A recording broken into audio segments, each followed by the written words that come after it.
Well, here we are again, working on work groups. We just talked about hunt groups. Now we're going to look at something a little bit more complicated, a little bit more sophisticated, and we'll have a little bit more of some options for you to set the way that the phones would ring in the work group. So let's go ahead and look. You can see I'm in the work groups tab. I clicked on the work groups tab right there.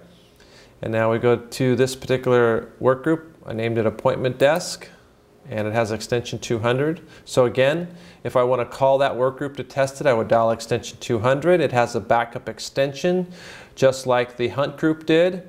I can also assign it that DID. This also has a user group, and a user group is necessary for work groups because work groups may dial or have other features. So we want to make sure we put it in a work group, in a user group that would allow them to do whatever features you would like that particular work group to do. You'll notice also a work group can have a mailbox. It's important that if you use a mailbox with a work group, you have to have at least one operator call manager, a supervisor call manager, or an agent call manager to listen to those messages through your call manager.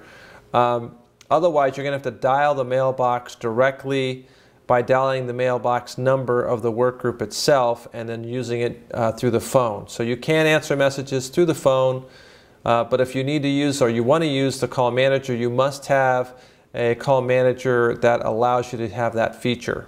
So again, that's a licensed requirement to have a mailbox to play those through the call manager. You'll notice we have the ability to put it in the directory, and we also have the ability to make it private, very similar. Something new that wasn't in the Hunt group is the ability to record the name of the work group for voicemail. That would be for the directory entry if you wanted to have it in your system directory, and then the password. You'll also notice that we have a feature called Enable Automatic Agent Logout on Ring and No Answer.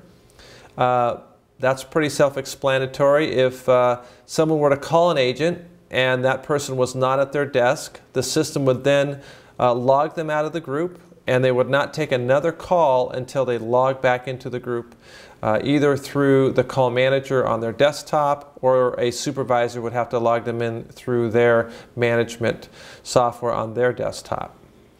You'll notice that we have workgroup membership and workgroup queue handling. We'll get back to that a little bit later. I want to move on to a couple other features. We have the ability for a wrap-up time. So if you have the necessity for what we call an ACD group, a group automatic call distribution, where you actually want to have some time between calls, that's what that wrap-up timer is for.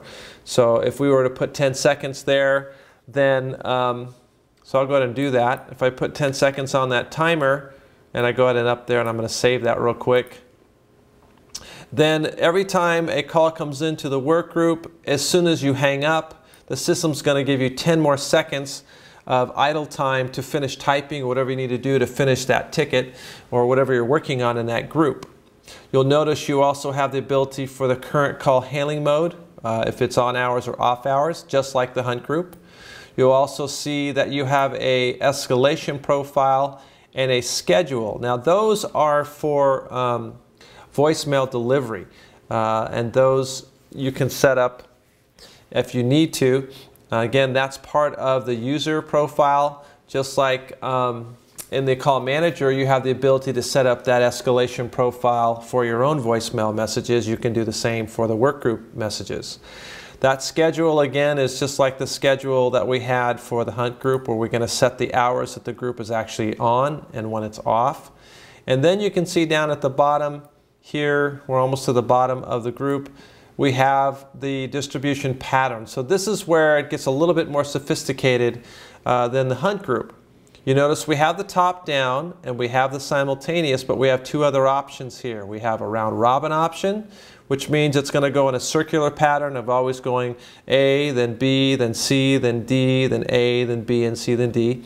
And then longest idle, which is an algorithm that would look at whoever has taken the least amount of calls and who has been maybe on the phone the least amount of time, and it's going to take those two numbers and then determine who gets the next call, and that more balances out the calls across the group. Now, you also notice that you have more options here. Call forwarding. We're not doing any call forwarding during normal hours because we want it to go to the group. And then what do we do if all the agents are busy? We want to queue that call. If we do a no answer, we can either queue it or we could send it to someone else. I would probably send that to the operator. So I'm going to change that to operator. So that way if nobody does answer the call, at least the operator will get the call and would be able to try to help that particular person. You don't have to do that, or you could send it to a supervisor or another group if you'd like. And then what happens if there are no agents logged in? Then it's going to queue. Now normally we would not set that option as well. We would have that go to an extension, and usually it's voicemail, or in our case I would probably set it to go to the auto attendant if nobody's logged in, because most likely it's going to be after hours. You'll also notice at the bottom we have the same options as the Hunt group for rings per agent, so we know how many times we're going to ring an agent. Now that works with that feature that I showed you a little bit earlier on this this option for enable automatic agent logout on ring no answer. So if I check that feature, then if that agent rings twice and they don't answer the phone, they're not going to get another call until they log back into the group. And if the group itself doesn't answer in that no answer condition, then where are we going to send that call?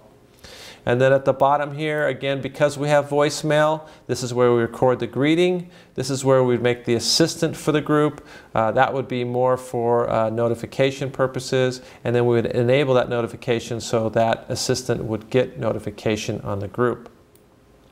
So for the actual work group, that's the basics to set up the work group. Now we're going to go in our next session here into the editing of agents and setting up the queue handling, and I'll go more into detail on logging in and out of the group. So we'll move on to that in the next session.